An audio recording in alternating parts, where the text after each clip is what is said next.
Somebody should drive you crazy, otherwise what's the point of life? Hello?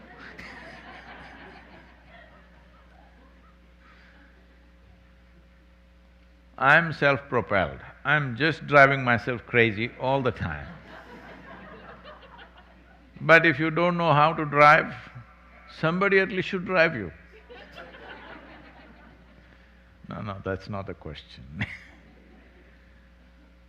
The question is about somebody driving you towards insanity, making you really crazy.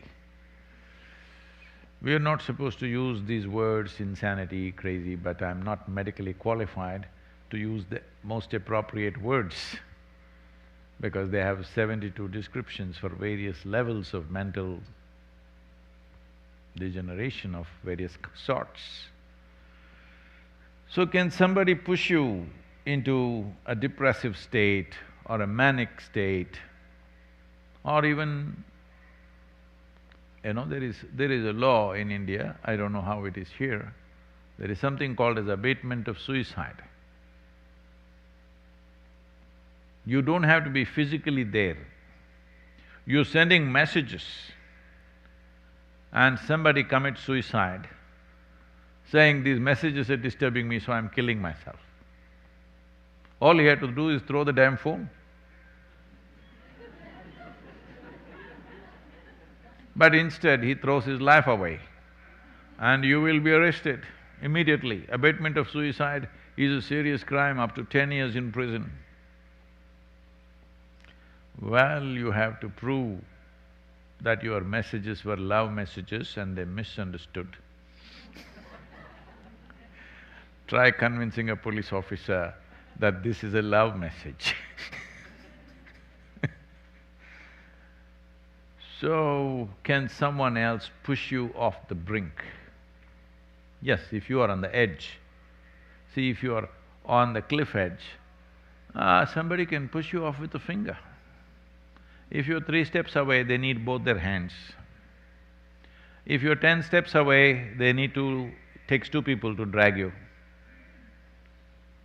If you're far away, no chances of falling off the cliff doesn't arise in your life, isn't it? So the question is, where are you sitting right now?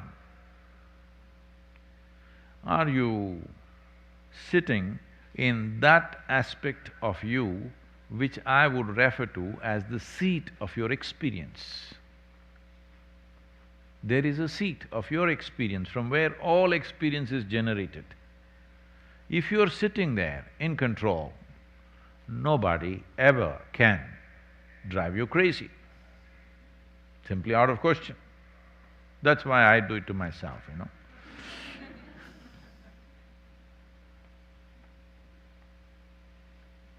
But if you get off that seat, then yes, situations and people can push you into very complex and difficult mental situations.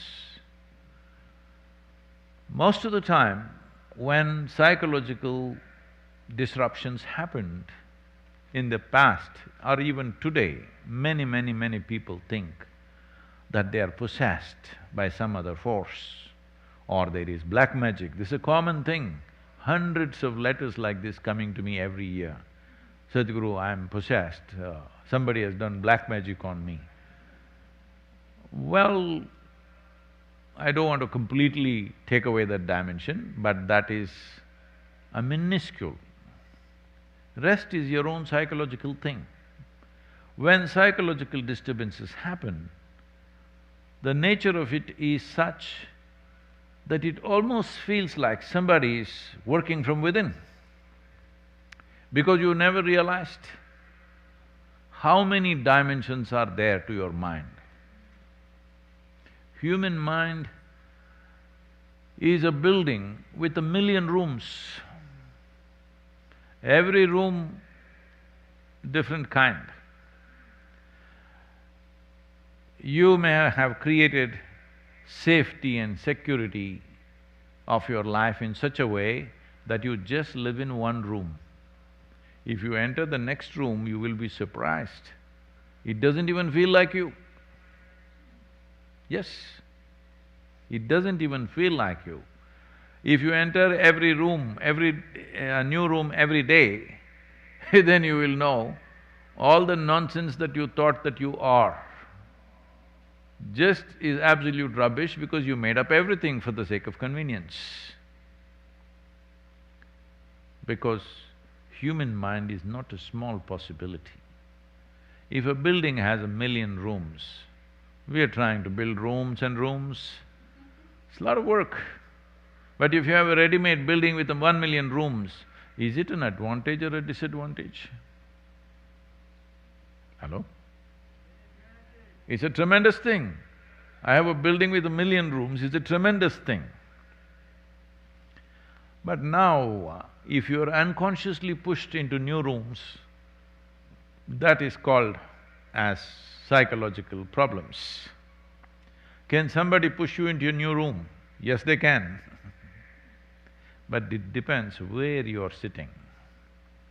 If you're sitting firmly in the seat of your experience, where experience is generated, you're in charge of that, then nobody can push you anywhere. Somebody else cannot determine the nature of your experience. The nature of your experience alters itself depending upon how you react to that somebody else. From day one I've been talking to you, your ability to respond, you must take charge of it. If your ability to respond is 100% in your hands, nobody else can determine what happens within you. This does not mean you will become a dry stick. This does not mean there is no excitement in your life. This does not mean there is no love, laughter, joy in your life. No, all this will become just available to you all the time. It's just that you don't need anybody's cooperation for this. This is freedom. Hello? You don't need anybody's cooperation for you to be joyful, for you to be loving, for you to be compassionate, for you to be ecstatic. You don't need anybody's cooperation because human experience is essentially caused from within. This is why I'm saying the coming year, 2021, can be of great significance to this generation of human beings. You know, we built the yoga center here and in India. The idea is people slowly turn inward. Well, many of them are doing wonderfully well, but because for a lifetime they've been trained that unless they mess with somebody, life is not complete. It's a social training.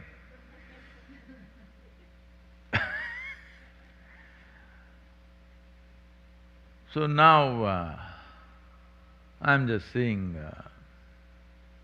in some way, your homes, your offices, the world slowly becoming a yoga center. People have to turn inward. I've been saying this, people keep asking me, Sadhguru, should I come and live in the ashram? No, the important thing is you must turn your home into an ashram, not ashram into your home.